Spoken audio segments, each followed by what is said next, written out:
Enjoy life at Bright FM 91.9. Friends tayo. 91.9 Bright FM 91.9 Bright FM. Friends tayo.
Pamamugay, lugod at kapayapaan kay kayungan.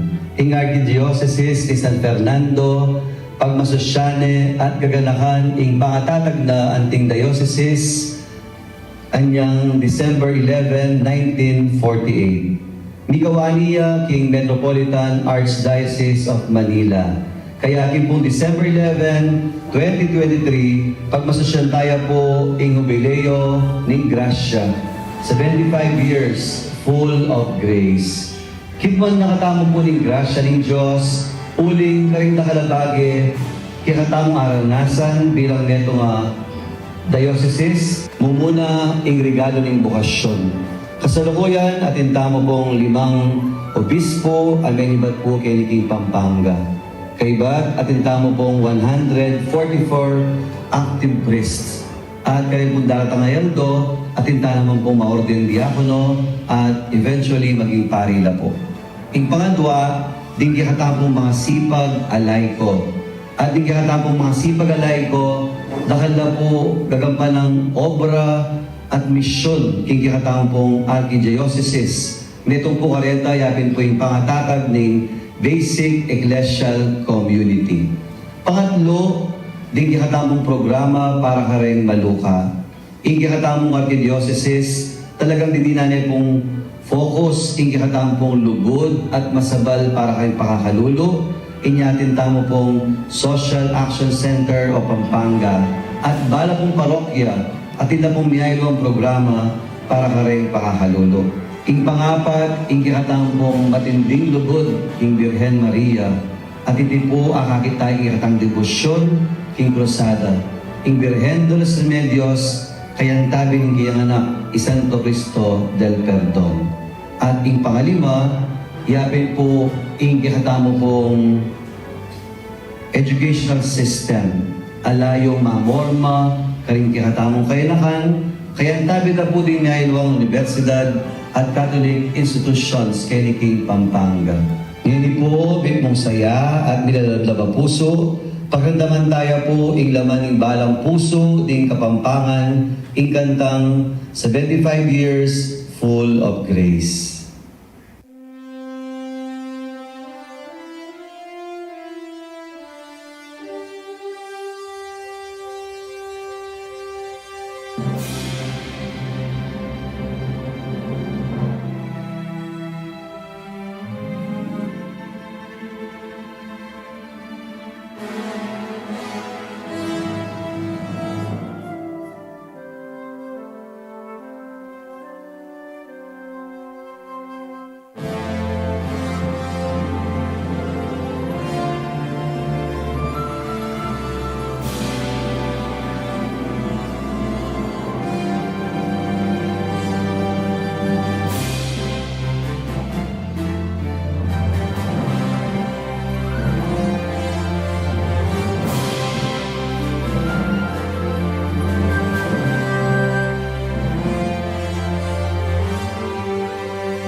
invite us all.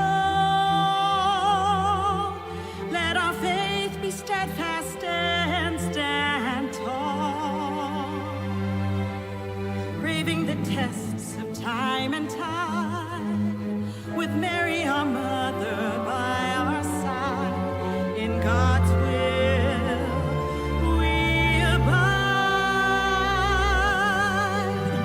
Hail our diocese of hope, inspire us all. Let our dreams and yearnings answer the call. To the peripheries we bring Christ's light, with Mary our mother by our side. In God's will we delight. 75 years of courageous witnessing, 75 years of tenacious rising, full of grace in new heart and spirit, full of grace, let the humble rejoice.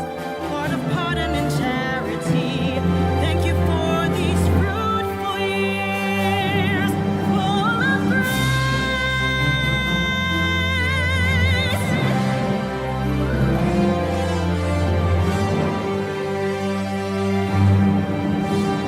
Hail our diocese of justice, guard us all.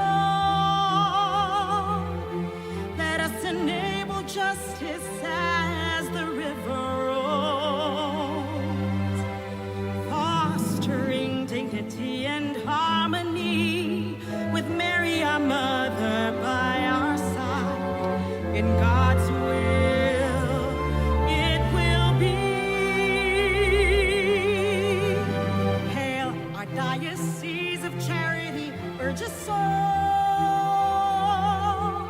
Let our hearts heed the least and the small. The message of Christ we preach with zest, with Mary our mother by our side. In God's will we rest. 75 years of courageous witnessing, 75 years of tenacious rising, full of grace in new heart and spirit, full of grace, let the humble rejoice. Lord of pardon and charity, thank you for these fruitful years, full of grace.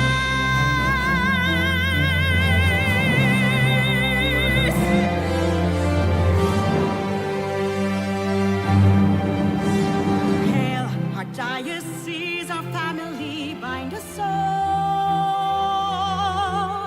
Let us be a source of comfort for one and all.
Kasalukuyan po, Chutamo King Carmelite Monastery, kini King Angeles City, at baluy po, adwa ka rin kikatampong obispo ning diocese, ang inimeto na pong archdiocese, kanila po milibing.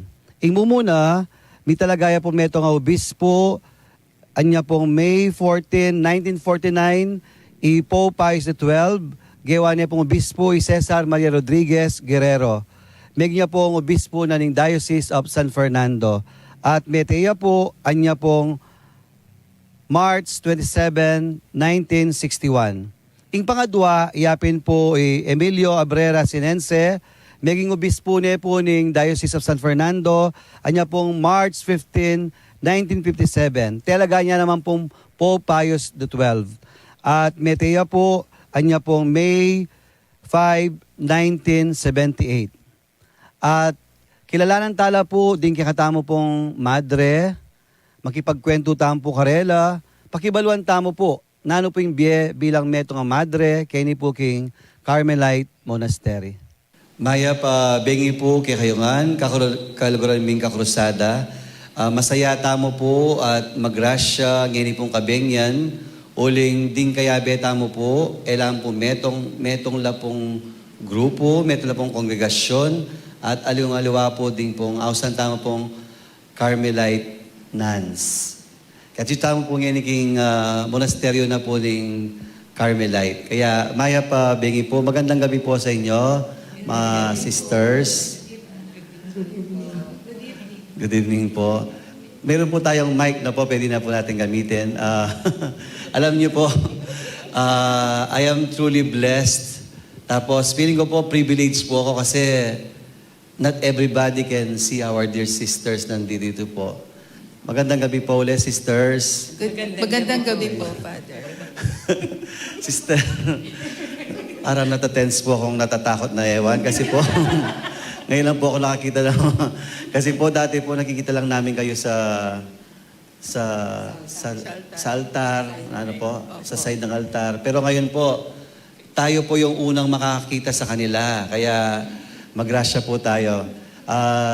Sino po yung pinaka-head po natin? Si Sister? Ako po si Sister Mary Joseph Gabriel Malyari, but they call me Sister Gabi. Ako po yung prioress ngayon dito Sister. sa Carmel. Pakilala po tayo, mga sisters po. Ako po si Sister Mary Micaela of the Immaculate Heart. Apo. Sister Mary Jo Cristesa. They call me Sister Chris for short. Sister Mary Joseph Dayan of Our Lady, Mother of Divine Grace.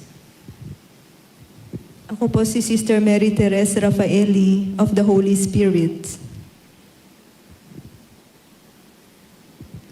Ako po ay si Postulant Ethel. Bali, bago po dito, Postulant. Ako po si Sister Maria Consuelo of the Infant Jesus. Sister Connie po.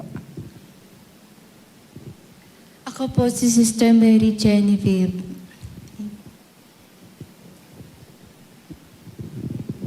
Ako naman po si Sister Mary Nancy of Jesus. Sister Maria Estrelita of St. Joseph. Siguro po, una po napansin natin, parang lahat pong pangalan niyo may Mary. Bakit po? Ano pong reason behind? Bakit po may Mary, sister? Sige po, sister. Bakit po pag nag-padre po kayo, parang bibinyagan po uli kayo? Usually po, we change our name. No po. Kung minsan, kung halimbawa, ako po, yung baptismal name ko is Alicia Malyari. So, after 1 year, the prioress or the mistress will ask me if I will change my name. So ako naman po, ang pinili ko, Mary Joseph Gabriel. Usually, we have Mary because of Our Lady of Mount Carmel. Opo. Kaya po, halos lahat talaga may pangalan kaming Mary. And also, we change our family name to a mystery. No? So, we drop our family name. Kung ako po ay Malyari, my mystery name now is Divine Mercy. Sister Mary Joseph Gabriel of the Divine Mercy. Kaya po napansin nyo, yung mga sisters, meron silang of Jesus, of Saint Joseph, of the Divine Love, ganun po, yung mystery. So we drop our family name. Yung bali parang family name na po namin yun. Yung pumipili po yung prioress, o kayo po mismo po? Meron din pong, yung prioress namin. They will ask us kung gusto namin yun or kung i-retain namin yung name namin. Pero kung minsan, sila po yung mamimili kung ano yung ano. Si sister po, paano yung po napili yung pangalan niyo po, sister? It's my actually po, baptismal name ko yung Estrelita, Maria Estrelita.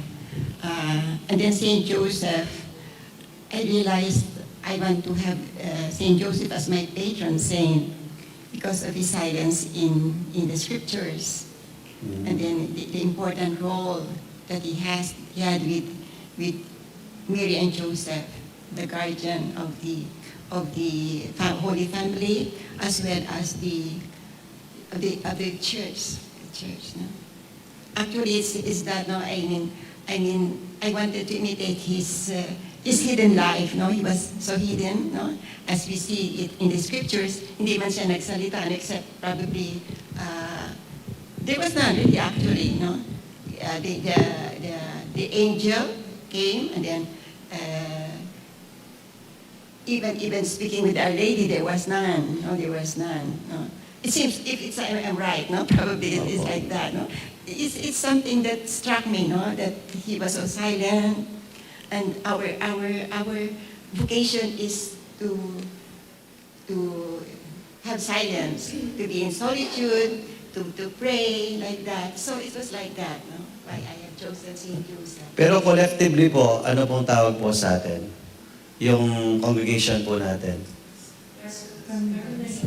Sige po, pakinggan. Order. Discalced Carmelite Order. Bakit po OCD may po. discal po?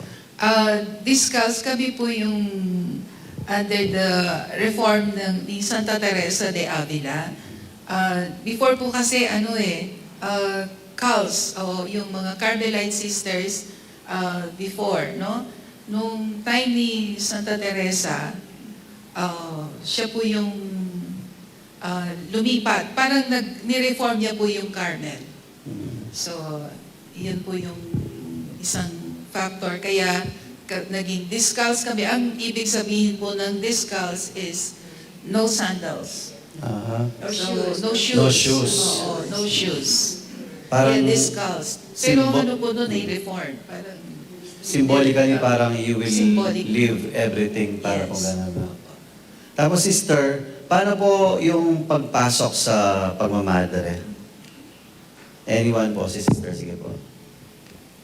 It's a mystery. Kasi hindi naman kami lahat pare-pareho ng istorya ng pagtawag ng Panginoon. Iba-iba ang pagtawag ng Panginoon sa amin. Merong iba na maliit pa lang, talagang pangarap na nila.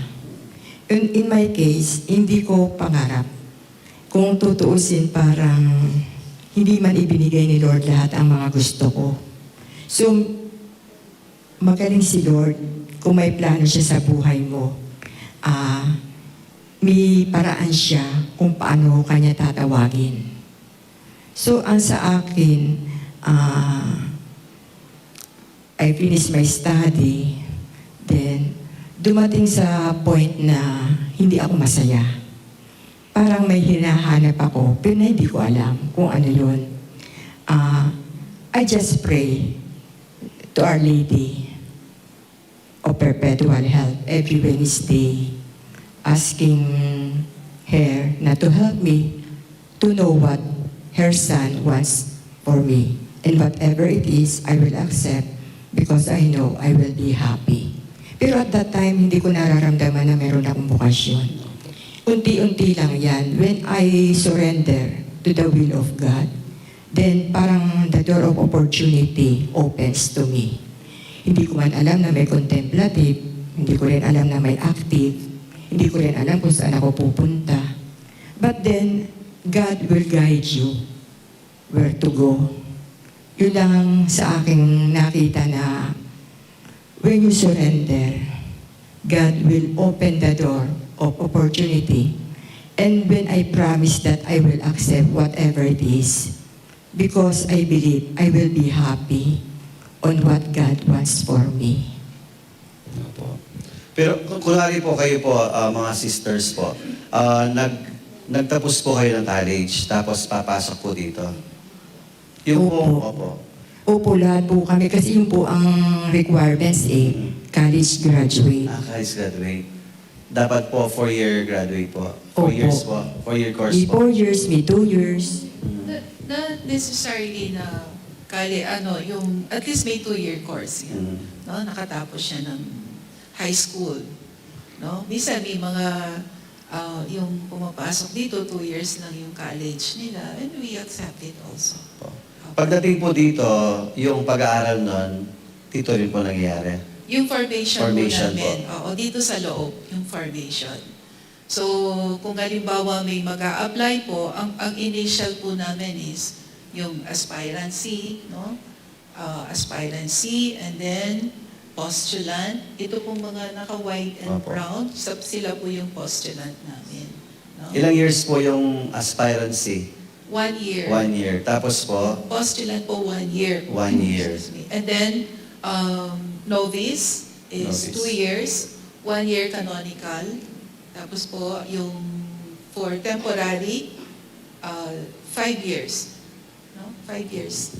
10 years po, no, sister? 9 9 years to 10 years. Oo. Opo. Maximum of 12 years. Kung halimbawa, kailangan pang i-extend, we will extend it to So kayuhan po ngayon, siyempre meron pong nakadalawang white, iba-ibang level po niyan kayo. Kasi po, Opo. una pong napansin ng mga kasama namin dito, tanong niyo, Father, ba't iba-ibang damit nila? Parang meron pong level po yan. Opo. Oo. Sila po Kagaya yung ni white. Si Sister Connie, naka-white veil siya. So, temporary vows na po siya. Naka-second novitiate na po siya. So, 2 years more and hopefully she will be finally professed na po siya. Perpetually vows na po siya. After 2 years pa. Magba-black veil na po siya. Oo. Tatanong ko nga po sana, bakit may black, may brown, may white? Iba-iba po yun, no? Opo. So, siya po ngayon, kasi novice po siya ngayon. Father, no vice professed because she has no vice yet. No vice yet. Later on, when she has this, plenty of vices already. Pwede pala magbiro. Hirap mo takot mo kanina eh. Kasi pagpasok po kanina, alam niyo po, greeting na sa akin, Father TikTok, sabi sa akin. Ba't alam niyo po yung TikTok? Sabi ko. Kasi po alam po namin yung mga pare, tanong, pwede sila magsalita. Nagsasalita naman po pala eh. So yun po, 9 to 10 years. So, 9 to 12. 9 to 12 years. Para pong pagpapari rin po, no? Yung pong pag-aaral nun, dito po nangyayari, yung formation. Curious din po sila, ano po yung mga pinag-aaralan nun? Theology, Bible, meron din pong English, ganon. Ano po yung mic? Sorry. May in charge po sa novitiate namin. Yung novice, ang tawag po namin sa kanya, novice mistress. Siya po si Mother Estrelita. Yeah And po. she will Yeah. explain. So yung mga teachers po ninyo, dito rin po sila. Akala ko po, sa seminary po kasi meron kami teachers outside, papasok. Mga pare sa ibang lugar. Dito po, kayo lang po. Hindi po. Oo, dito lang po. Kasi yung mga pinag-aaralan po namin, yung scripture, yung our Carmelite saints, our community information po namin, ganun po yung ano. And sometimes, kahit po mga profess na kami, we have this ongoing formation. We still study kahit na naka-black na po kami o matagal na po kami dito. Meron pa rin po, nag-aaral pa rin po kami. Like we invite mga speakers, yung sa scripture, sa mga yung spiritual life, and ngayon we are inviting our bishop to give us a talk regarding the synod. Si Bishop Dong po. Opo. Ito pa pong isang tanong. Paano po yung buhay ng isang madre in a day? Paano po kayo nag-start po yung buhay natin? In a day. In a day po. Anyone, si sister? Sige po. Meron po kasi kaming horarium Opo. na we pray 7 times a day. Aside from 1 hour in the morning mental prayer, tsaka sa evening may mental prayer din kami. So mga in-between din noon, meron kaming mga work, tsaka may assigned offices kami. Na yung offices na yun, merong every week pinapalitan, pero may mga trabaho din kami na parang yun ang designated work mo. It depends upon the prioress o kung sino magkaroon ng election, kung papalitan niya yun. Pero doon umiinog yung buhay namin. Prayer, work. We have also recreation twice a day. At meron din kaming yung meals. After meals, lunch, meron kaming recreation, tsaka sa gabi din. Ganon. So yung ano po, sister, yung everything is done in common? Community lahat po? Wala rin pagdarasal, sabay-sabay po? Opo, sabay-sabay kami, magkakasama kami. May liturgy of the hour kami, may bravery kami. Opo. Pero yung ano po, yung tanong ko po, yung everyday po yung Magnum Silentium, gano'n? Nag-uusap din po kayo? Yung recreation po namin, yun yung time to speak, to yung kwentuhan, yung may mga ginagawa, nagbibiruan, kung minsan we play games also. Ano po yung games? Chess? Gano'n po? Ay, hindi po. Pamatalino yun. Palabiro rin po sila. Sometimes we do our little works, yung mga scapular, yung mga rosaries, the novices will do that. Opo, kasi po, yun po alam namin yung gumagawa ng rosary. Ano po? Oo. Gumagawa po sila ng yung mga novice, yung sa novitiate, gumagawa po sila ng mga rosaries at saka yung scapular, sila din po yung gumagawa. So yung mga scapular po natin pala, sila yung gumagawa. Ano po? Opo. Ay, nakalimutan kong suot yung scapular. Nagmamadali po ako. Namimigay din po kami ng scapular dahil nanggaling po ako sa Nuestra Señora del Carmen. Kaya kadugo ko po kayo. Kaya naka-brown po ako ngayon. Ayan sister. Po, si Sister Connie po will explain kung paano po nila Ginagawa. yung proseso ng scapular. Yung scapular po. Yung scapular po, we usually do it during our recreation period. At lunchtime, after lunchtime, we have one recreation, 1 hour. And then in the evening, around 30 minutes. So we go to a recreation room. Tapos, nandun po kami lahat. And then, we have the materials of the scapular. Part of it we sew by machine. And the rest we do by hand. And then, we pray. And then we bring it, once the product is finished, we bring it for blessing. Then we pack it, and then it is given to the guests, visitors, benefactors, and friends. So we do it while having the recreation actually, because it helps us keep busy, and then at the same time gives us the time to talk with our sisters. So the rest of the day, we are quiet, and we are supposedly to be contemplating and while we are doing our work. And then if I may add, we usually start our day at 4:30. We wake up at 4:30 a.m. with a clapper. And then at 5 a.m., our neighbors will hear the Angelus bell. Then we have our 1 hour mental prayer. Then we have our Lauds, the morning praise, the Mass. After that, we have our breakfast. And then yun na yung sinasabi ni Sister Mike na offices, we work. And then around 10:30 or 11, another bell to signify the midday prayer. And then lunch and then recreation. Then we also have siesta. We rest for a while. And then after that, we have the noon, the prayer mid-afternoon. Then after that, some time to work again, and for us novices to study with our novice mistress. And then around 4, another bell for the mental prayer and vespers. And then we will have dinner. And then after that, recreation. And then we have our compline and matins, no? The night prayer and the office of readings.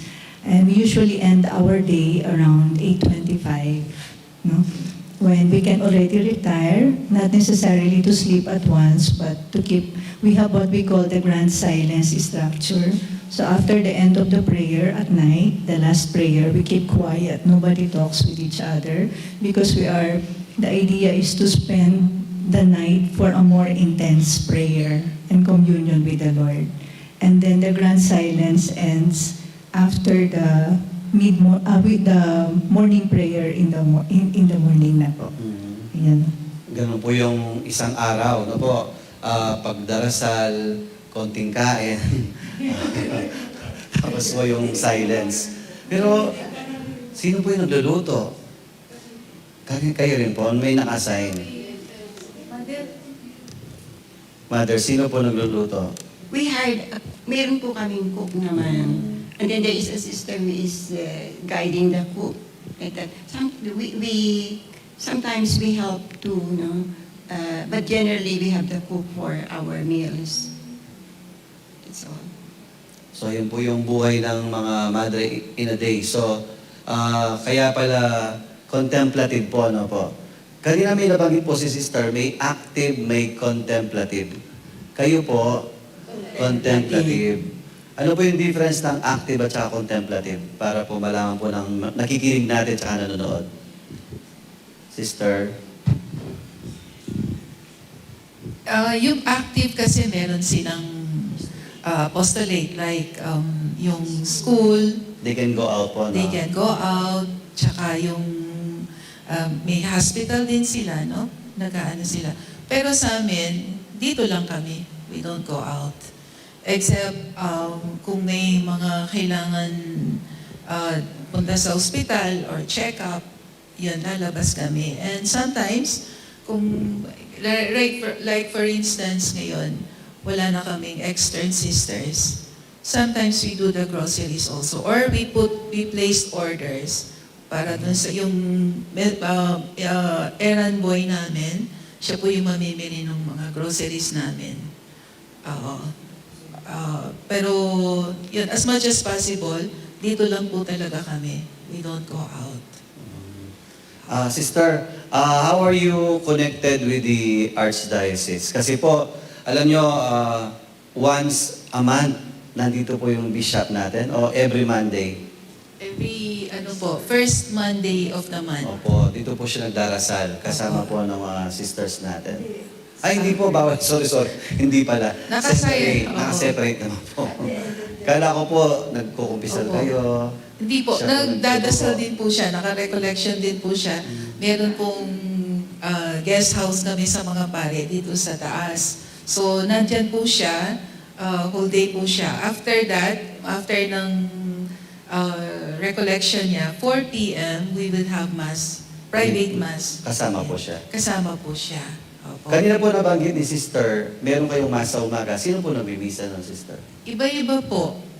Minsan mga diocesan priest po, yung sa Holy Rosary, sina Father Carlo, lalo na po nung pandemic, ang naiimbita po namin sa seminary, sina Father Conrad Flores, sina Father Jerome, at saka po MSC Fathers, dahil malapit lang po kami sa kanila.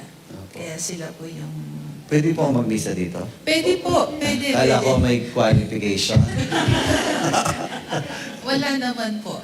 Yung connected kami po sa Archdiocese because si Archbishop Tolentino, siya po yung superior namin. No? Superior po namin siya. Ordinary bishop namin siya. Ibig sabihin siya po yung pinaka-superior namin. Ngayon po, at saka kung minsan, meron po, we updated po kami sa nangyayari sa Pampanga. Like, yung may pinapadalan po kami ng circular letters, no? Opo. Pag po may mga events, pinapadalan po kami. We don't go out, pero pinagdadasal po namin. We are one with the community, with the Archdiocese, praying, no? Tsaka po, ang isang apostolate din po namin is to pray for the priests. Kaya po, every Thursday, we make it a point na meron po kaming holy hour for the priest. Yun po, naka-expose yung Blessed Sacrament namin. Pinagdadasal po namin kayo. Especially dito sa Pampanga, yun po yung aming apostolate po namin. At yun po. At saka alam niyo po, sister, nung nasa Malusak po ako, this is a coastal area in Sasmuan, I received an envelope. Sabi po na galing sa mga madre, sa inyo po. Yung po mga mass stipend, yung mga nagpapamisa po dito sa amin, yung po sinishare po namin sa diocese. Si Bishop po ang binibigyan po namin nun. Tapos sabi po si Bishop, si Archbishop naman po, sinishare niya sa mga poor parishes. No? Kaya po siguro nakatanggap po kayo ng envelope. Yun po yung mga mass intentions at saka mass stipend po yun. Talagang binibigay po namin kay Bishop po yun. Isa po rin yun yung contributing factor din po namin why we are connected to this Archdiocese. Isa rin pong yun sa amin. Sister, yung pong nagpupunta dito, marami, no po? Kasi everyday. Yung po mga intentions nila, kayo po nagdadasal mismo nun, binibigay po sa inyo. Paano po yung mga proseso ng pagdarasal po? Yung mga intentions po? Usually po, paano po yun? Kayo po... Kami po yung nagdadasal. Ano po? Yung pong may mga petitions po sila. May petition box kami. And then they will write their intentions. Tapos po, yun pong mga petitions na yun, pinagdadasal po namin sila. Whatever, kung ano man po yung intentions. But in general po, yung hindi po isa-isa kasi dami po nun eh. Hindi po kayo sumasakit ang ulo. Yung para po ang gulo-gulo ng mundo, tapos ang dami dasal. Tapos, pero kayo po, no, very peaceful. Na po. Kapag po ganun, ano pong effect sa inyo nun? Yung pinagdarasal niyo sa dami, tapos mga problema.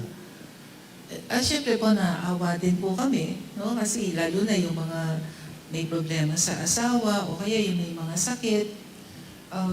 Naawa din kami. And what we can offer is our prayer. And sometimes we offer Mass for the sick. Talagang napaka-powerful po ng prayer, no, sister? Father, sa akin po, ang isang effect ng mga nagpapadasal, na-challenge ako, Father, na maging mas faithful sa aking calling to prayer. Kasi, yung tiwala ba nila na ipinagdadasal namin yung mga intentions nila. At the same time, andun yung compassion. Naawa kami, yung nafe-feel namin yung paghihirap nila, yung pains nila. So, we really pray for them. May mga sisters na assigned po na nagbabasa nun eh. Hindi naman po kami lahat. Pero kasi in faith po, we pray for them in general. Pero yung yung kunwari yung for Thursday pang pare, ganun po. Iba-iba pong araw yon. Mga intentions po, o general po lahat? General na po yun. General na po Talagang lahat. special po yung sa pare. Po namin talaga. Kaya po pala nagiging good boy ako pag Thursday. Nararamdaman ko po yung dasal. Hindi, na-touch po ako minsan kasi meron pong mga third order. Opo. Tapos alam po yung pangalan ko. Pinagdarasal pa rin po pala kami. Ano po? Oh. Lahat po kayong mga pare pinagdadasal namin. Yun po yung talagang namin, apostolate. Pinagdadasal din po namin yung po, siyempre pinagdadasal yung mundo, yung mga tao. Kasi wala na pong magmimisa kung hindi namin kung wala pong mga pare, di ba? So we have to pray for them, to pray for you, no? Kayo pong mga pare. Sister, kanina po nabanggit ko yung third order. So, yung mga Carmelite po, may pare, meron din pong pare, no po? tapos merong madre. Yung third order po, paano po? Baka may interested po sa mga nakikinig. Yung, nanonood. bakit sila tinawag na third order? Kasi ang pari po kasi, yung Carmelite priest, sila po yung first order. Tapos yung Carmelite nuns, kami po yung second order.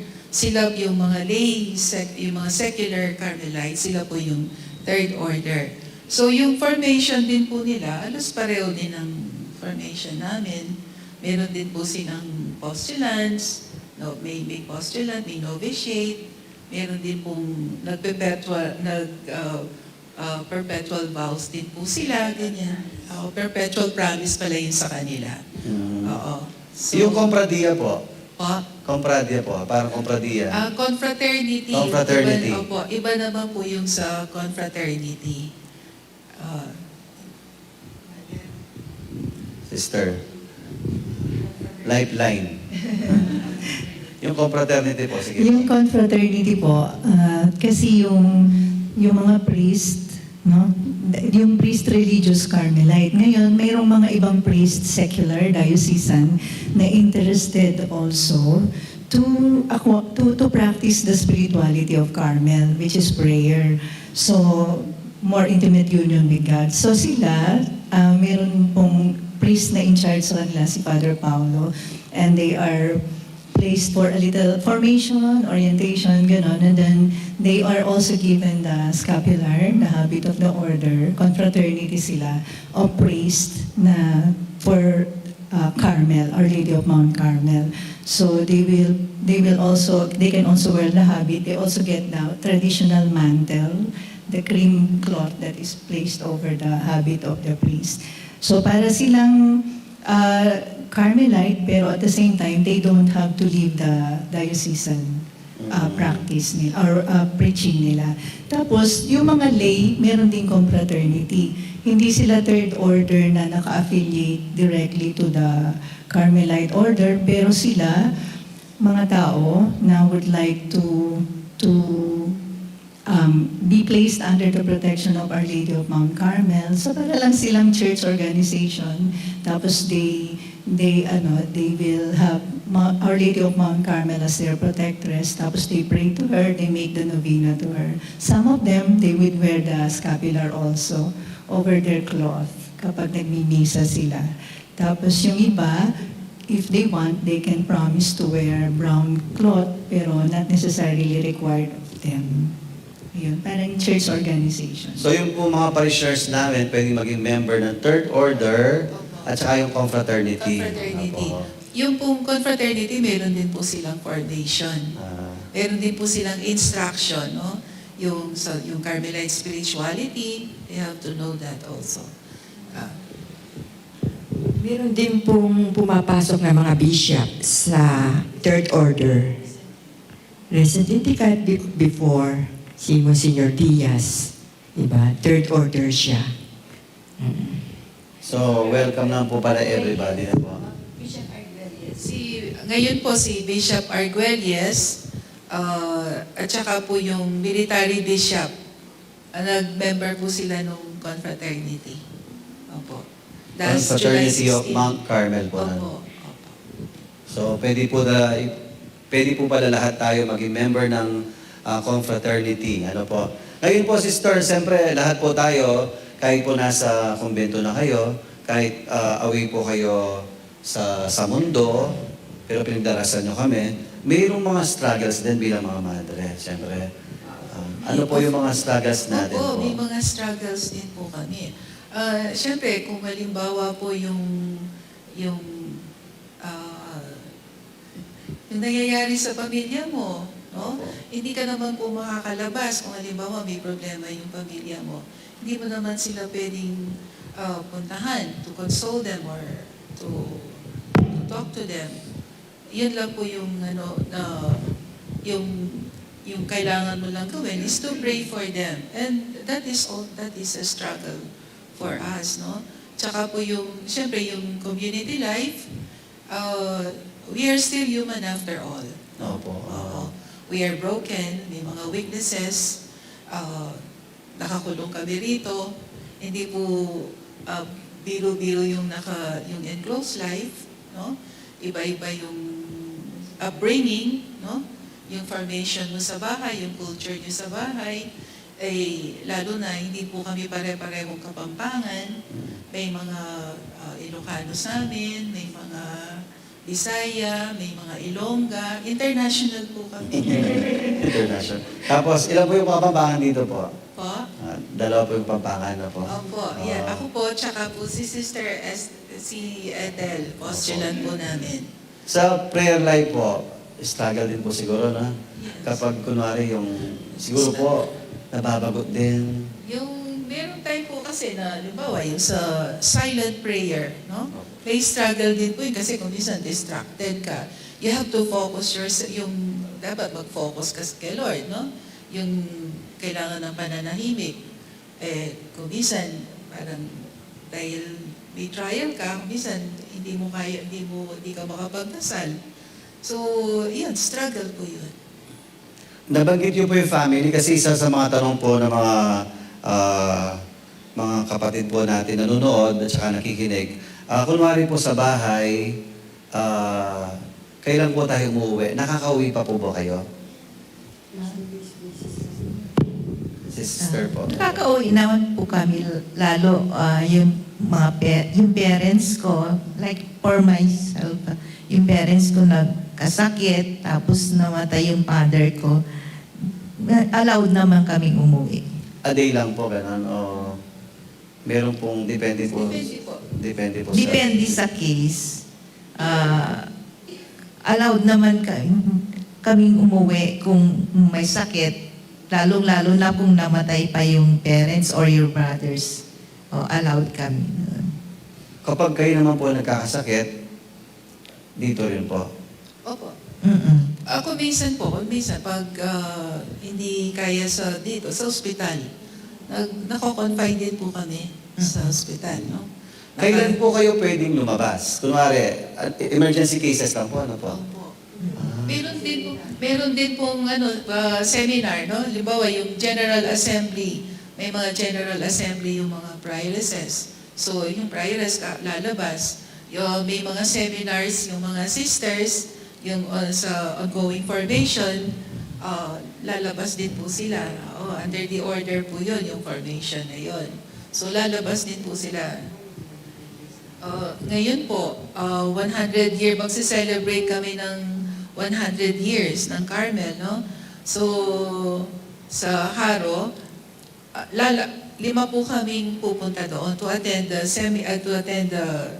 event, and also we have this extraordinary General Assembly dahil po yung aming Superior General namin, darating po siya.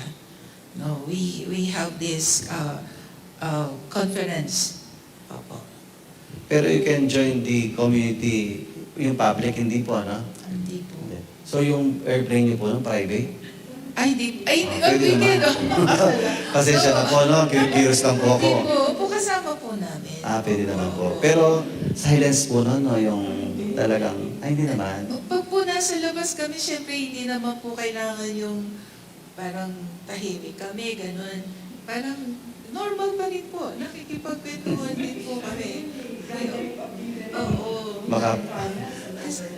Baka pagkatapos ng interview, mapapagalitan mo ang bispo niya. Ano mga pinagtatanong mo? Kasi po yung mga tanong ng mga tao sa akin.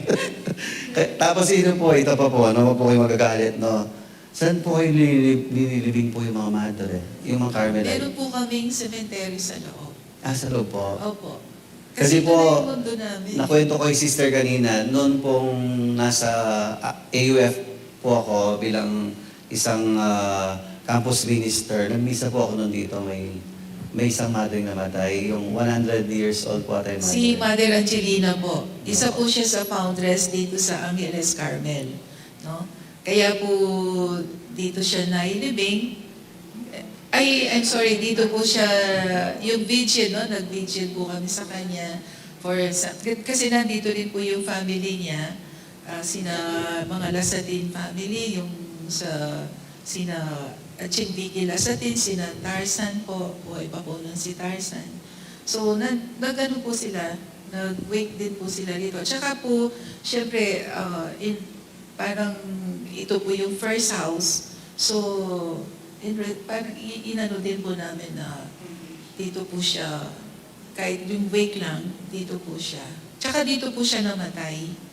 Opo. Kasi nagkasakit po siya noon eh. So, dito na po hanggang sa namatay na siya. Kaya, after 2 days ba yun? After 2 days po, dinala na siya sa Baguio Carmel. Kasi yun po yung foundation naman po ng Angeles Carmel yun. No? Sister, pati po yung dalawang obispo po ng ating diocese noon, ngayon po Archdiocese, dito rin po nakalibing, no po? Sino po yung may alam, sister? Yung pong mic. It's their expressed desire to be buried here. Dito talaga po ang nais nilang mailibing. No? 2 days, in fact, si Bishop Guerrero, 2 days before he died, he sent already his, ano yun tawag doon? Yung marble na epitaph niya. Talaga po? Yes, yes.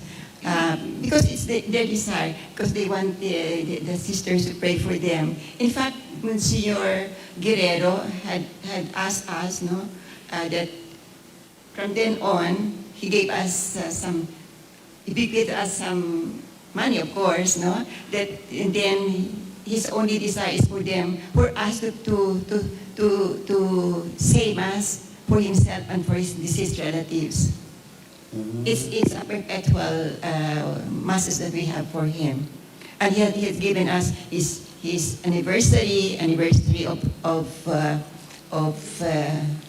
ordination, like that.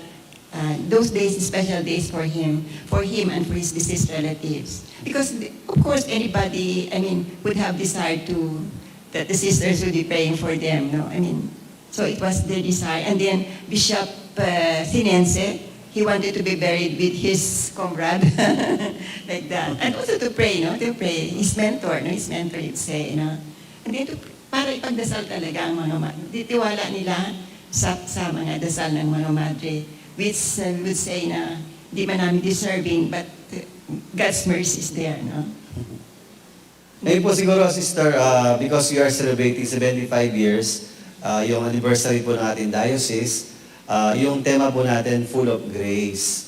Bilang mga madre, paano po natin nakikita at naranasan yung kahulugan ng grasya?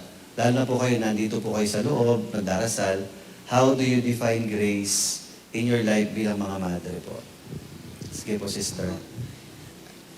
Of course, we are human, no? As I have said before, na may mga weaknesses din kami, na in spite who we are still here. Parang we have that privilege to pray for the world, to be in solitude with God, Yung pagdadasal namin, na kahit na alam mo na sabi nga hindi deserving, pero nandito ka pa rin. Yung grasya ng Panginoon nandun, Yung dahil yung buhay namin, pagdadasal, ay kuminsan mahirap. But because of the grace of God, nandun pa rin. We still go on. We pray. We strive hard to pray.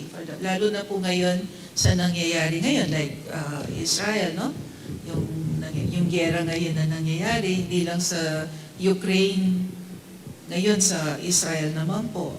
So, sino kami para hindi namin gawin yung obligasyon namin? Yung pagkagising mo pa lang, bago ka matulog, pagdadasal mo yung mundo, pagdadasal mo yung mga tao, tapos gigising ka, ganun na naman po ulit. But because the grace of God is there, we continue. We try our best to be faithful to our life, to our prayer. Yan po. Hindi kami perfecto. Sometimes we have conflicts, Pero we make it a point at the end of the day, we are together. Nagkakaayusan. Ganun po. So yun po yung isang, even that kind of weakness, even that kind of mga shortcomings, we can still offer that for the whole world. No? Kahit yung mga woundedness namin, ino-offer pa rin namin yun para sa mundo. Si Sister po, tapos. Sa akin po, I can almost equate grace with vocation in Carmel, no? Because it's a grace to be called to Carmel, no? It is something that we really don't deserve. In fact, yung prayers natin, no? Ang prayers namin, grant us the grace always, grant us the grace, no? In other words, our prayer itself is a grace, or our calling is a grace, as well as our response to this calling is also God's grace. Because of ourselves, we cannot do anything. Talagang, without me, you can do nothing. Sabi naman ng our Lord sa ano, no? I am the vine, you are the branches. Cut off from me, you can do nothing. So everything is grace, I would say. Walang hindi grasya sa mundo. Lahat ay given. Lahat ay gift, no? Lahat ay gift. We say na we are not worthy, but God gives us the grace. Precisely, our Lord was sent to redeem the sinners. That the sinners did not deserve it, but God, no, His gift for us, no, to really bring us to heaven. No? We have this grace. It's called sanctifying grace, which we are made holy because of the grace of God. Always because of the grace of God, no? And we cannot be in the state of grace without His grace itself, no? I remember very much, no? I was reading Saint Joan of Arc, no? When she was questioned in the Inquisition, by the bishop, whoever, but are you in a state of grace? And then she said, I don't know. But if I am not, I beg God to put me in that grace, no? In other words, everything is grace. We cannot say, own anything that it is mine, no? I mean, lahat po, wala talaga. Even the food that we eat and everything, the air that we breathe, it's a grace. Nandito kami buhay kasi because of the grace of God only, no? Yan po. Alam niyo po, kamukha po ang sinasabi ng mga sisters natin, everything is grace. Siguro po tayo pong nakikipaglaban sa mundo. Every day, we are facing trials. Every day, iba-iba po yung pagsubok natin. Pero siguro yung pagkakaiba lang nila sa atin, yung they can recognize the grace of God because they have time for silence. They have time for prayer. Kahit sabi nga ng mga sisters natin, they are not perfect. Pero nararamdaman nila yung grasya ng Panginoon. Imagine, sabi nga nila, they are unworthy, pero sila yung nagdasal para sa atin.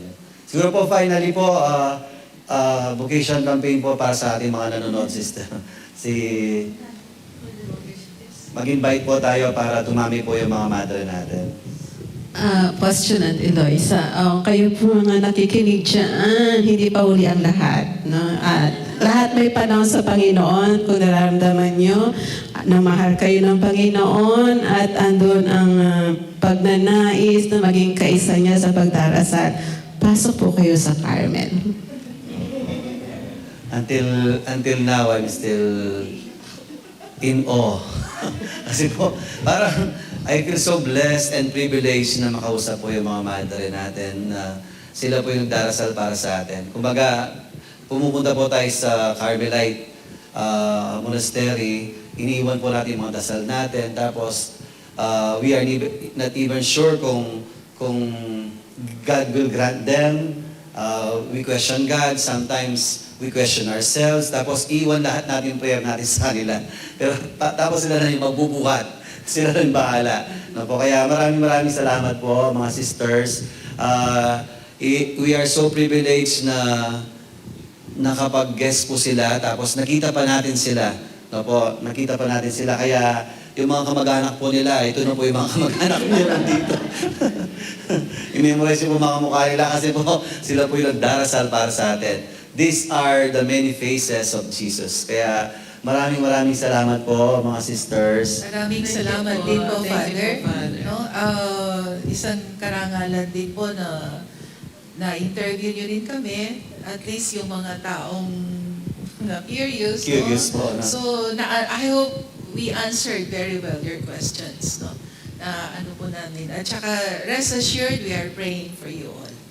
Opo.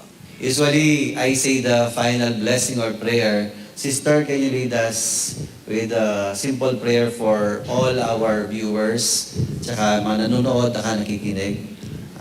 They invite us to stand. In the name of the Father, and the Son, and of the Holy Spirit. Amen. We thank you, Lord, for this beautiful gathering. We thank you for Father Tok, for giving us this chance to interview. It's a beautiful encounter with him and to share what we have here. And may you continue to bless us and to give more graces for this coming anniversary of our archdiocese. May we have more good vocations for priests and nuns and sisters. We ask this through our Lord Jesus Christ, our Lord. Amen. Amen. Our Lady of Mount Carmel, Pray for us. Maya pabingi po kay Hayungan at magrasya po sana yung bengi tamo at hindi kayo tuntod. Uling panga din takatamo po, din kalugan tamang madre. Salamat po. Salamat din po. Opo. Good evening, Good Father. evening.